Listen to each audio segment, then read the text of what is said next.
Last season, I went on about Ten Hag, and I said I didn't think he's a great manager. And frankly speaking, I felt Man United needed something better than him. I didn't like the way he always seemed to blame other people, never his fault. At one stage, he even blamed the younger players, and the referees were always wrong. I don't disagree with that sometimes. He was unlucky. Everything was somebody else's fault. Injuries, and I'm not saying any of these might not. Some of them were wrong. What he was saying, but he made excuses for everything, and never once did he say, "I need to maybe improve." Maybe once, "I need to sort of change things." I think he had a hard job to do because I think the changing room was a little bit tough for him. But frankly speaking, I think he beefs himself up a little bit. He sets himself up. I understood yesterday he was saying that Man United are the most successful team in England over the last 3 years, other than Man City. Okay, factually you might be right, mate. Are you in Champions League this year, by the way? Just trying to figure that one out. You've lost 3-0 at home to Liverpool, your biggest rivals. I accept Liverpool are on a run. They've got a great side there. I really do believe that. And I'm not going to knock Ten Hag at the moment until Ugart, whatever his name, plays. Because once he's got him in his team, he's got no more excuses. He will then have all the players that he wants for his team. He's got his centre halves now in place that he's bought.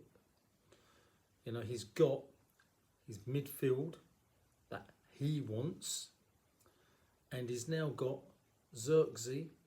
I know Højlund is injured, but these are players up front that he wants. So he's now got in place all the players that he wants to be successful because they're his players. Otherwise, he wouldn't have bought them, would he? And he's got some great players. When you look at people like Nacho and Manu, who I think is a great player. So he's got all the makings there of a great team if the players he bought are good enough, and if his tactics and strategy are good enough. So he's setting himself up, actually. So I'm not going to knock him, okay, because I took a lot of stick from United fans last year. Personally, I give it 3, 4, 5, 6 games with Ugart back in the side, Delight in the side, etc. Xerxes in the side. That's his spine. And again, Onana, his goalkeeper. So let's see. Let's just see how Ten Hag goes. You've got to give him 4 or 5 games, but I've always said I don't rate him. I've always said I think he's arrogant, big-headed, blames others instead of looking within himself. That's what I think. Let's give it 4 or 5 weeks or 4 or 5 games, and then we'll see if he can change anything. I think he's a bit of a big head, actually. I think he's arrogant that he never takes the blame himself. He never does. All right, guys. Well, Man United supporters, you must be so devastated tonight after that 3-0 loss today at home to your biggest rivals. What more can I say? I'm not going to go sticking the knife in. I just think he needs another 3, 4, 5 games before you can say anything against him.